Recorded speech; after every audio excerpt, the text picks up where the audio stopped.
بإحدى المقابلات على موقع الآن تي في بتوجه أمها لنارين بيوتي رسالة شديدة اللهجة لليوتيوبر أحمد أبو الروب بسبب نشره للصورة لنارين على شخص عم بيتحمم.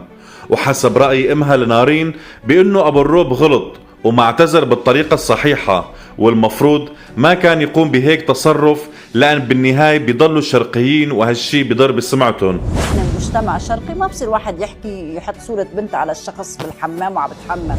وبتقول كمان أمها لنارين بأنها ندمانة لأنها ما خلت القانون ياخد مجراه، ولو رفعت دعوة بحقه لأبو الروب كان من الممكن يسجن ل3 سنين بالإضافة لدفع غرامة مالية كبيرة. فكر بيني وبين نفسه لو أنا مكمل الإجراءات 3 سنين حبس وتعويض المبلغ اللي بدنا إياه، هو بيعرف شو قد ما ناخذ تعويض. وبتضيف كمان بأنها لو رفعت قضية كانت مسيرته المهنية هلا انتهت وما كان قدر يتزوج أو يفتح بيت لهلا. ومع العلم ظهر أبو الروب بعدة مقابلات سابقة وهو بيعتذر من عائلة نارين بيوتي، ولكن هالشي ما جاب أي نتيجة.